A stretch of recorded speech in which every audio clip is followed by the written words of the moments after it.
Eu estou assinando aqui para mandar um projeto de lei com urgência urgentíssima ao Congresso Nacional, que é um projeto de lei antifacção. Ou seja, nós vamos mostrar como é que se enfrenta as facções aqui nesse país, como é que se enfrenta o crime organizado, como é que se enfrenta aqueles que vivem na exploração do povo mais humilde desse país.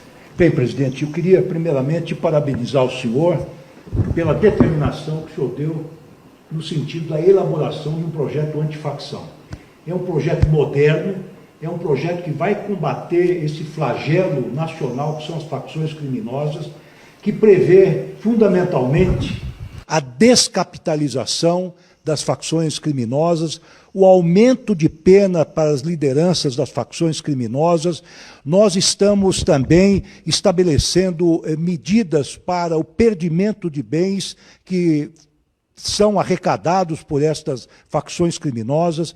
Nós estamos também com medidas muito enérgicas para evitar a infiltração do crime organizado das facções na administração pública. Nós estamos criando mecanismos para infiltração de agentes de segurança do Estado nas facções criminosas, inclusive algo muito moderno que já é praticado em outros estados. Então, presidente, é um grande avanço, é um combate enérgico às facções criminosas, mas é importante dizer que elas serão combatidas dentro do Estado Democrático de Direito, como é próprio de um governo republicano, um governo moderno, um governo que respeita os direitos e garantias fundamentais. Mais uma lei do governo Lula, que será aprovada neste momento diante da barbárie que estarreceu o país e o mundo. Diante da incompetência de mais um governador de direita. Dos justiceiros protegidos pelo Estado, pagos pelo povo, muito desses que foram executados na matança eleitoreira do fascista. Dos que foram contra a PEC da segurança pública. Mas ao cometer a barbárie, ciente de que não tem competência para aguentar retaliações, corre para o papai Estado aquele que ele disse não precisar. E chora na imprensa burguesa. Evidenciando sua incompetência. Embora grande parte da imprensa tente dizer o contrário. Será que os bandidos de direita acham que o povo é idiota? Lula e Lewandowski terão que elaborar um novo projeto para a milícia, que, aliás, Cláudio Castro não faz questão de repetir a narrativa de Trump, a denominando como terrorista.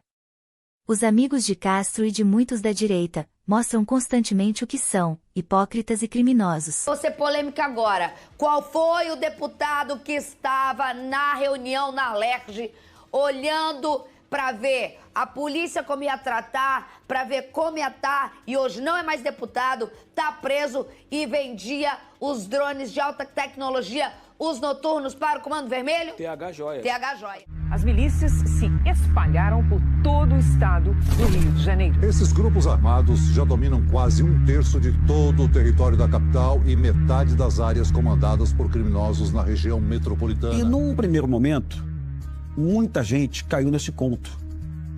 São autodefesas unidas de pessoas que querem expulsar traficantes, que querem proibir o baile funk, que querem acabar com a maconha. Isso é uma ingenuidade. Não era nada disso. Eram ex-policiais militares, policiais militares, que se juntavam com os moradores e cobravam taxas, sim. Eles não traficavam entorpecentes, mas eles extorquiam os moradores da comunidade que tinham que usar serviços, por exemplo, de internet, o pessoal chama de gatonete, televisão a cabo clandestina, fornecimento de gás, de botijão de gás, taxa de segurança, aquilo que a gente conhece desde a máfia lá, na americana, né, que cobra uma taxa de segurança. E o perigo são eles mesmos, né? A segurança contra eles próprios. E aí começou o quê? Olha, a gente pode expandir isso para outros territórios. Só que para expandir para outros territórios, eu preciso ter receita maior, porque eu preciso de armas. Armas para combater, tá lá, o tráfico de drogas.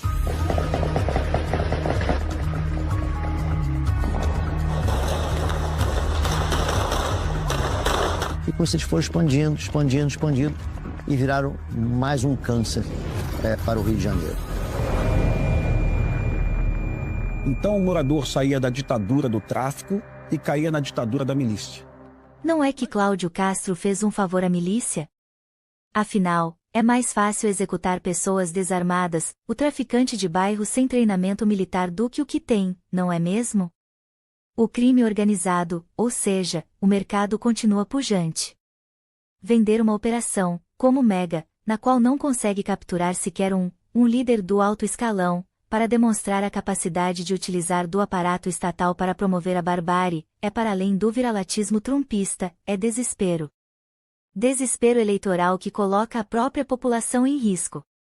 Aí se lembra do governo federal, embora grande parte da mídia venda, não foi nem sequer a maior apreensão de armas.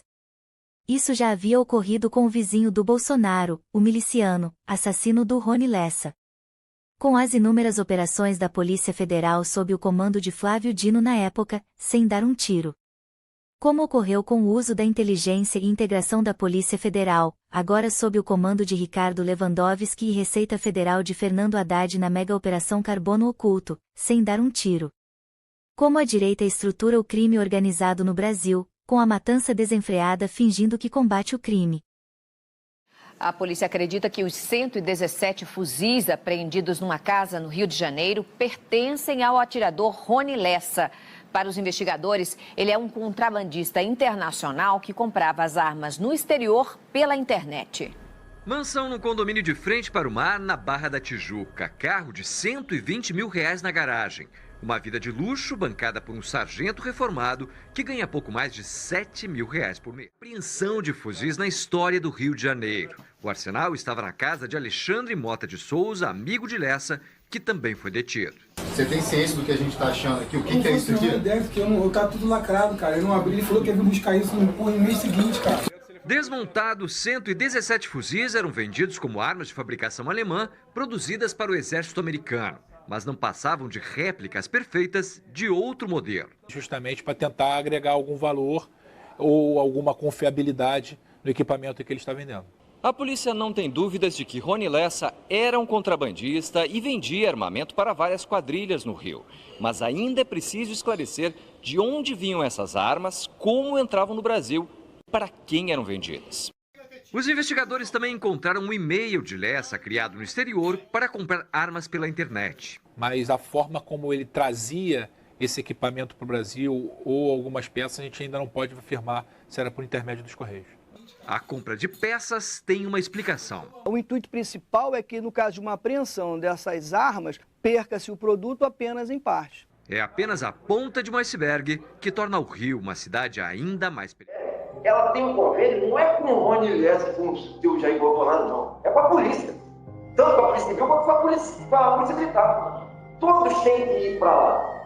E o Bolsonaro, por si só, como é palanque para ele, é uma questão... Ele gosta de ajudar a polícia, porque na verdade quem botou ele no poder. Pô.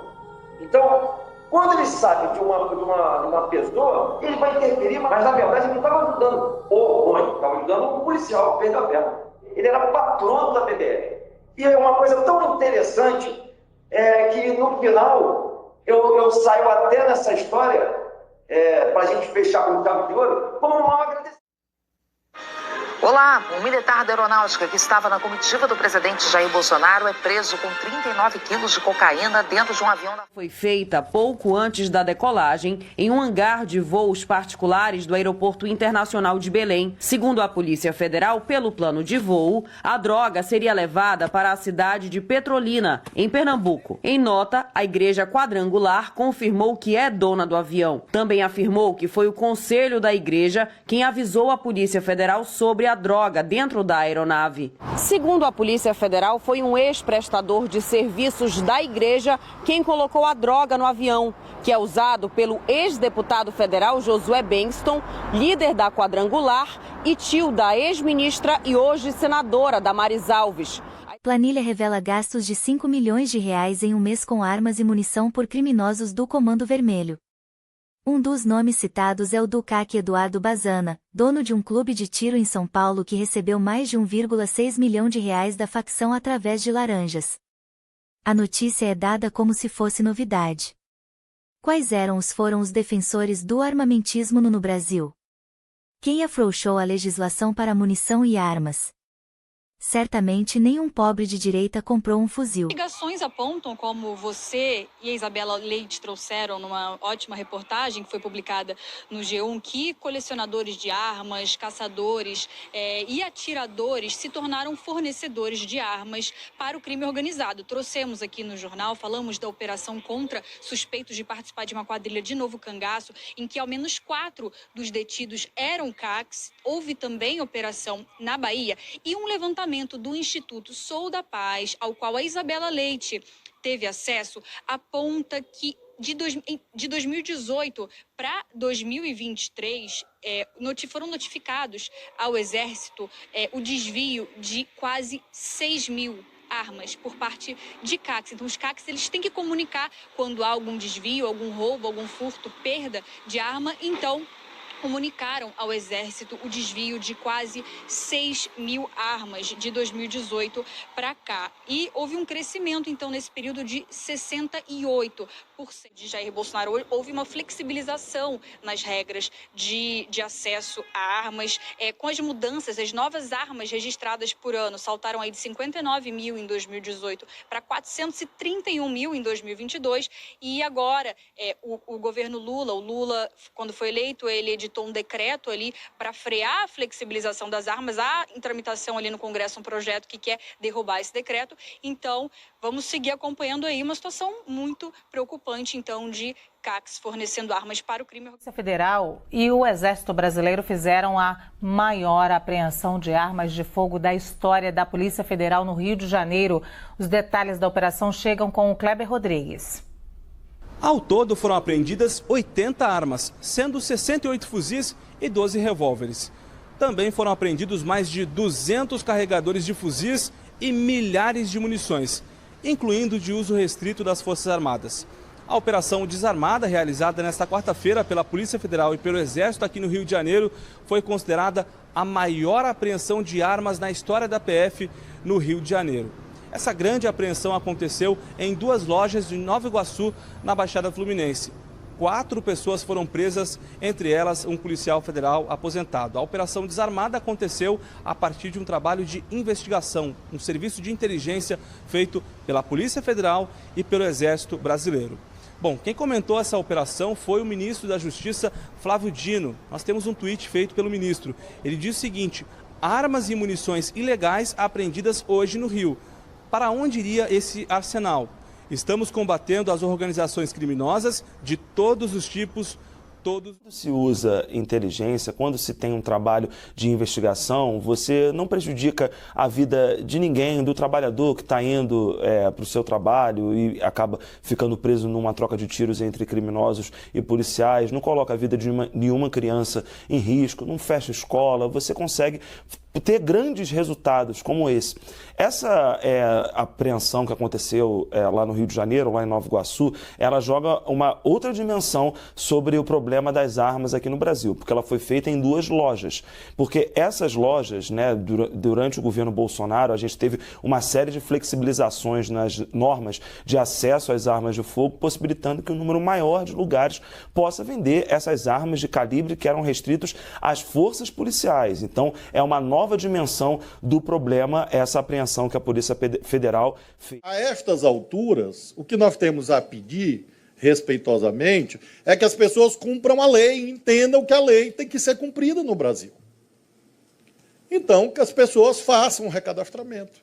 Porque é o recadastramento que vai permitir que a gente dimensione o programa de recompra. Agora, as pessoas não ficarão com armas ilegais no Brasil. Não ficarão. Porque a política vencedora nas urnas, vencedora por vontade do presidente da República e vencedora em face da decisão do Supremo, é de que acabou, liberou geral de arma no Brasil. Essa é a mensagem principal que eu gostaria de consignar. Acabou o liberou geral de armas de fogo no Brasil. O itinerário. Durante algum tempo houve apreensões sucessivas de armas no Brasil e, mediante uma perícia, foi possível identificar que elas tinham uma origem. Essa origem era uma empresa importadora no Paraguai e essa empresa importadora fazia operações com vários países, fabricantes de vários países, notadamente Croácia, de onde vem o nome da operação de hoje, de uma cidade da Croácia, também Eslovênia, também República Tcheca e Turquia. Então, havia essa importação de milhares de armas, nós estamos falando de mais de 40 mil armas importadas nos últimos 3 anos. Há um levantamento em curso para identificar quantas dessas armas foram efetivamente, de modo ilegal, internalizadas no Brasil. Sobre a investigação, os delegados falarão, mas eu quero assinalar a importância estratégica disso no combate ao crime organizado no Brasil. O presidente Lula definiu como prioridade para o Ministério da Justiça a ação contra a logística do crime organizado, daí o foco em portos, aeroportos e fronteiras, e o outro eixo, a descapitalização, tirar dinheiro do crime. Vai na comunidade, imaginando que você está combatendo o crime organizado, e o verdadeiro bandido está em outro lugar, está em outro país, usufruindo da riqueza acumulada ilicitamente, ao arrepio da lei brasileira, aliciando jovens, ceifando vidas, colocando a população em risco. É isso que nós precisamos compreender. Nós precisamos atuar em todas as camadas do crime. Não adianta só o chão de fábrica, nós precisamos chegar nos CEOs, os CEOs do crime Nós organizado. acreditamos que o combate ao crime organizado deve ser feito de forma conjugada, interfederativa e, antes de mais nada, inteligente. Uma operação deste nível, deste porte, não pode ser acordada num segundo ou terceiro escalão. Então, se fosse uma operação que exigisse a interferência do governo federal, o presidente da República deveria ser avisado, ou o vice-presidente que estava respondendo pela presidência, ou o ministro da Justiça e Segurança Pública, ou o próprio diretor-geral da Polícia Federal. É muito importante que se diga e que se sublinhe que a responsabilidade pela segurança pública, de acordo com a Constituição vigente, é dos governos estaduais, é da Polícia Civil e da Polícia Militar, fundamentalmente. Com a PEC da segurança, nós queremos inverter esta equação. Nós queremos fazer com que as forças nacionais todas, as polícias federais, estaduais, distritais e também municipais, colaborem entre si. Mudarmos esse panorama. 4 refinarias, mais de 1.000 caminhões que estavam à disposição do crime organizado. Nós estamos falando hoje de 3 operações, grandes operações, que ocorrem em 10 estados da federação. É uma grande ação, é a maior da história do Brasil, sem sombra de dúvida, e inaugura uma forma nova de trabalhar. Nós estamos falando de uma operação que contou com a investigação da Polícia Federal e com a fiscalização da Receita Federal. É a maneira correta de usar a inteligência do Estado para chegar ao alto escalão do crime, aos verdadeiros líderes do crime. Isso não é obra do acaso. Essa operação, ela é obra de decisão política.